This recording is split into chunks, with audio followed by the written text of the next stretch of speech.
This is a fabulous event that began 13 years ago when Kimball Lauritzen, who was one of the founders, along with Mary Sienna, wanted to find an event that would bring lots of people to the gardens and raise lots of money for the gardens. The Antique and Garden Show is another offering that I think the City of Omaha has that differentiates it from a lot of other communities, makes it a place on the go and a city where things are happening. The Antique Show brings beauty and it brings quality. The role of the show brings lots and lots of visitors to the gardens and raises lots and lots of money. It's the biggest fundraising event for the gardens. It really gets better and better all the time. It's pretty exciting. It's a point of pride for us. It's a lot of fun. It raises a lot of money. But also it makes people look at Omaha a little differently. The antiques really just sort of fit, I think. And I think that's part of the reason that it's had such a long tradition here at the garden, is that the garden and the antiques are both sort of one and the same. The idea for the show was brought to me by way of Mary and Kimball. I grew up in Omaha at 54th and Davenport. No siblings, few friends. My mother loved antiques. On the weekends, when there was an opportunity, we would go to an estate sale. It was wonderful. I would go and look at all the crystal and all the china and all of the things. So an antique show was something that I was familiar with. Kim, who was absolutely my partner the entire way through, I came up with that one idea, but we worked hand in hand. And from the first minute, she loved it. To understand Kimball, you need to understand a little bit about her background. She came from a very old Virginia family. So as Kim grew up, she was surrounded by antiques and had a mother who absolutely adored flowers. And so flowers and antiques were in her DNA from the beginning. When Mary Sienna came to the door, and they were dear friends, and said, "I have an idea. I think it would be wonderful to create a fundraiser that was an antique and garden show." Kim was ecstatic. She was absolutely on cloud nine. She thought that was the greatest thing she'd ever heard of. Then she talked to Bruce and Spencer, and everyone was a pushover for Kim. Yeah, it's a group of women working hard at a goal, and we love it. We all love it. The women are so talented. I wish I had half the talent they do. They've done a wonderful job over a long period of time. I think we're creative. And I think we also call one another up and say, let's do this. Let's have lunch. Let's do this. Let's plan this. Let's get this going on. And I just need to call Jeannie and Cindy and a few of those girls, and it's amazing. Diney, all the ladies, Jan Verana that sits with us on our vision committee, they're wonderful. They'll call their friends and we can get amazing things done. The Antique and Garden Show is here at the gardens because in the very beginning, Kim and Mary wanted to showcase the gardens.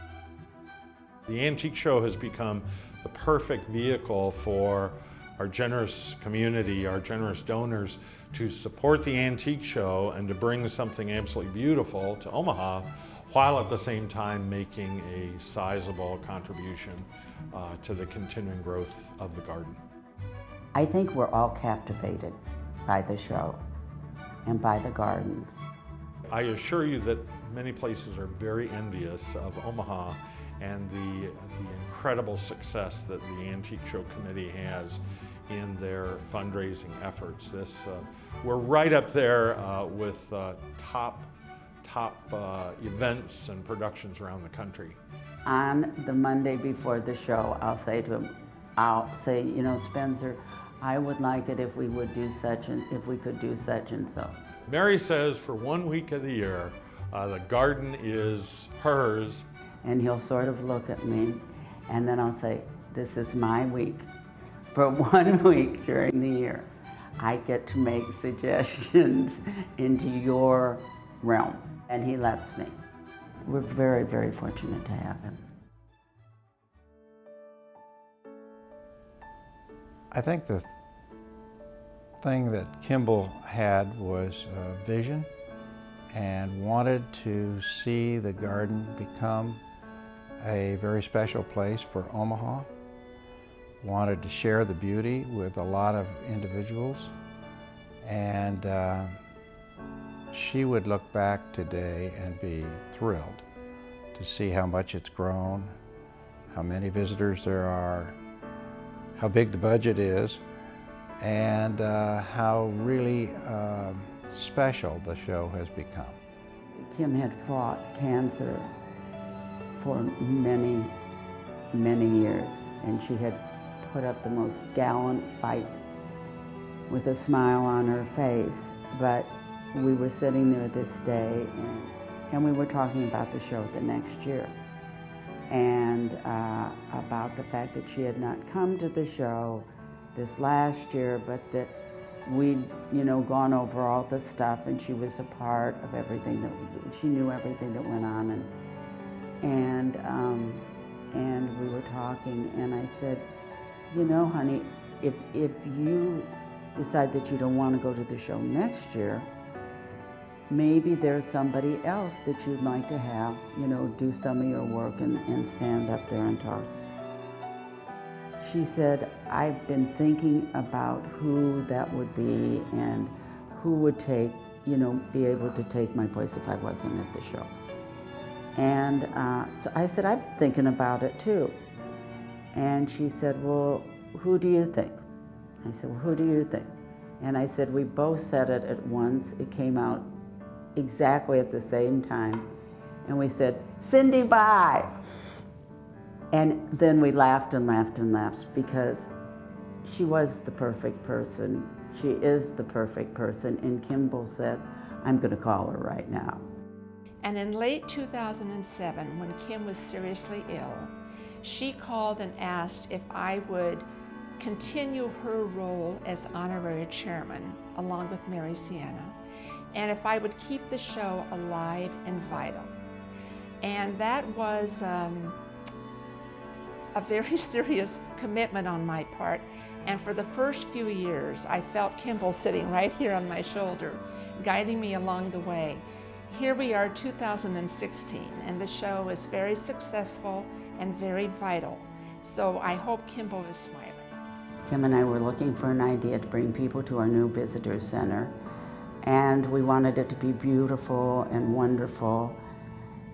And I guess, I'm sure Kim, who was a big money raiser and very, very good at it, as is our Cindy. I mean, we have had the two best underwriters in the world in those two women. We were so fortunate. All along, we wanted it to be as nice as we could afford it to be. We wanted to be practical, but we wanted to make the money, but we wanted it to be beautiful, and we wanted it to be done the way our mothers would have done it, or our grandmothers would have done it, and not to cut corners, but have the booths be beautiful and the antiques be beautiful, and something completely different than we had in Omaha. And then we traveled to a couple of state antique shows. Ohio was the first antique show we went to. And it was done in a botanical garden.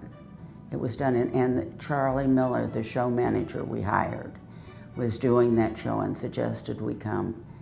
And when we got there and saw the tents and saw all of the things that were required for us to do this, it was quite an awakening.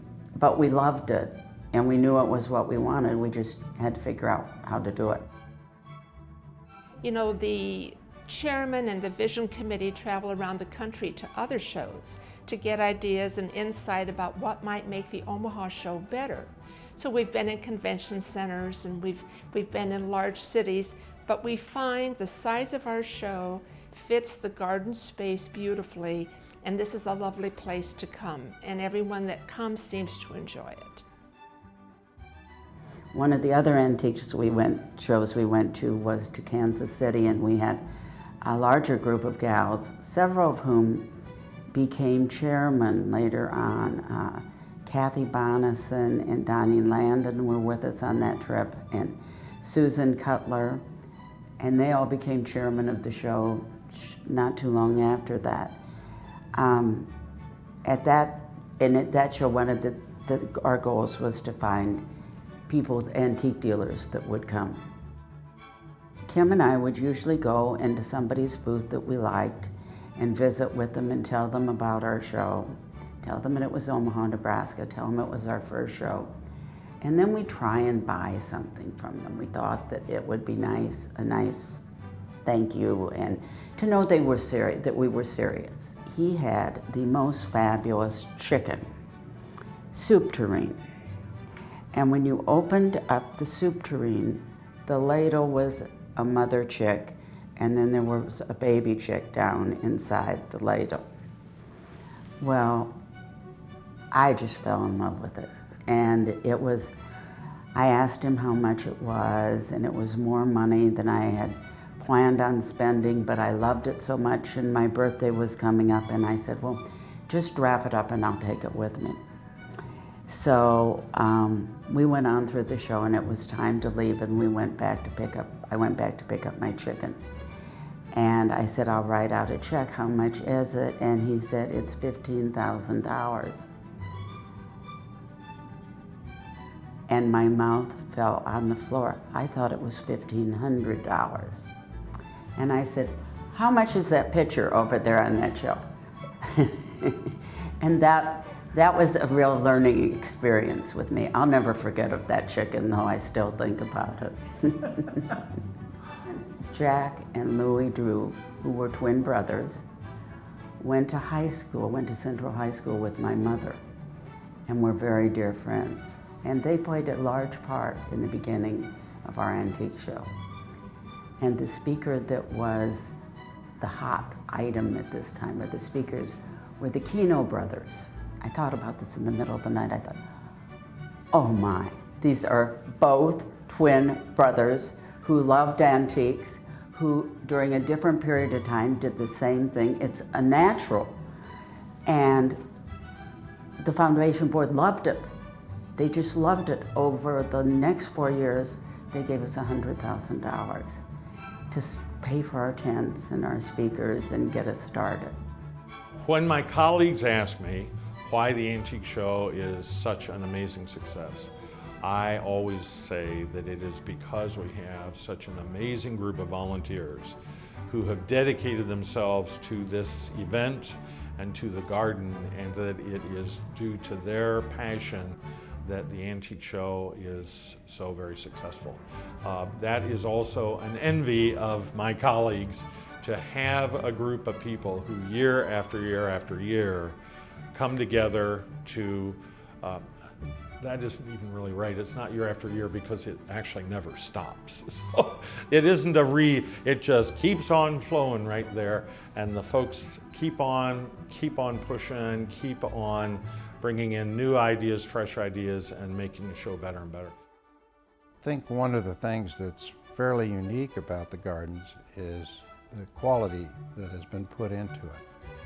And when I say that, some of the contemporaries in the garden business have told me that the quality is special, and one of the things that makes it a little different from some gardens.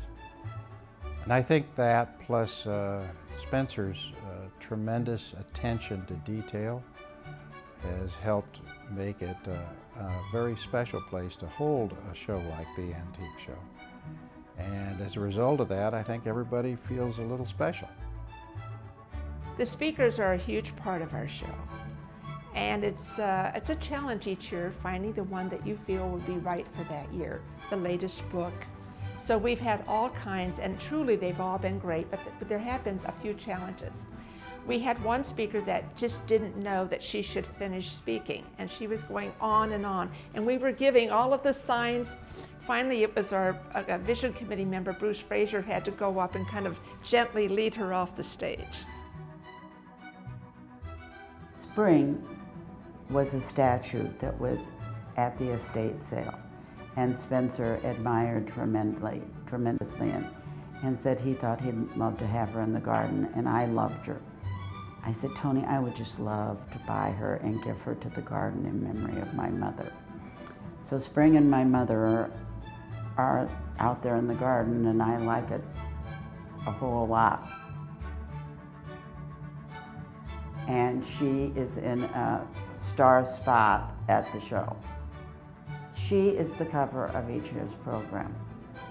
So she's become quite famous.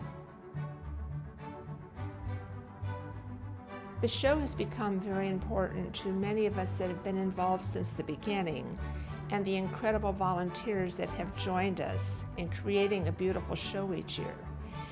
And after several years, we realized that we needed more of a strategic plan and vision. So the Vision Committee was created in 2010. And the Vision Committee is chaired by Donnie Landon, and Spencer Cruz, and Bruce Fraser, Jan Verana, Jeannie Bell, Mary Sienna, and I are members of the Vision Committee. So we try to oversee many aspects of the show, and our biggest compliment is that we want to make sure the show remains beautiful and vital throughout the remaining years and the future years of the show. We select the chairman very carefully, and we've been just blessed with fabulous chairmen, strong leadership and organizational skills, creative, and willing to come up with wonderful new ideas each year. Cindy can call you up and ask you for something. And she'll do it in this wonderful Cindy voice, and she'll just visit, and you visit and visit. And by the time it's done, she'll ask you for whatever she asked for. And then you'll say, oh, Cindy, thank you so much for calling me. And you end up thanking her and hanging up the telephone. And you can't figure out how it happened. But you're very grateful that it did, because it's a good cause, and she promoted it. Underwriting is one of the main things I do for the show and for the gardens. And we have very generous and wonderful donors to the gardens. And the show has been their way of giving a gift on an annual basis. We're always looking for new monies. In the first year of the show, I believe the net gift to the gardens was $275,000. Last year, our net gift to the gardens, 2015, was approximately $627,000. The Lauritzen family plays a huge part in the show and the gardens. And wonderful Libby Lauritzen is the matriarch of the show. She enjoyed Christmas shopping, she enjoyed the beautiful items, and she was a wonderful donor throughout her lifetime. Now that Libby is not here, through the John and Elizabeth Lauritzen Foundation, she keeps on giving, and we are very grateful to her family. When the show was just getting going, Kim talked to my mother, who also happens to love flowers, and solicited a contribution from Libby, who was very excited about it. And I think the two of them together were very happy to financially lend as much support as was needed. It was always a labor of love as far as Kim was concerned, and Mother always enjoyed the beauty and the fun. She loved to party, and this was a great party as far as she was concerned. Well, since then, of course, it's matured dramatically, and so you now have untold donors and people working, volunteers by the dozens and dozens. It's really a community event, far beyond what it was originally designed to be. Sometimes things are internal and it's a feeling you have and it's hard to explain. I think in the beginning for all of us it was really a lot of work, and not that saying it isn't today, it's a lot of work, but it's something we love doing. We love the people we get to work with. We love what we're doing. We're helping the gardens. We're bringing lots of money and lots of good things to the gardens, and I think we've enriched our lives personally. My daughter has gotten involved. It's fun to see young people wanting to learn and wanting to participate, and it's just something that we truly enjoy doing. In addition to the wonderful exposure that the antique show gives us and the ways that it brings a whole different audience to the botanical garden, those ways of expanding the garden are kind of intangible ones, but the real tangible things are the actual dollars that the garden benefits from.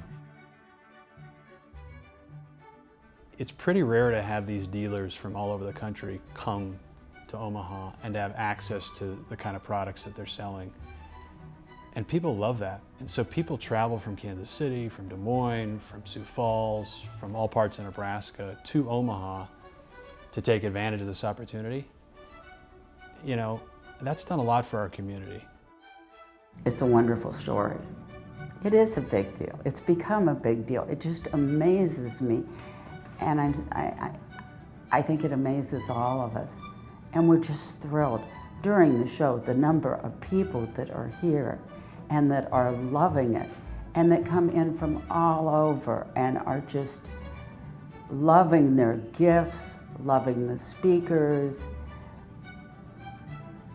We have become one of the finest antique shows in the country. And it's really amazing.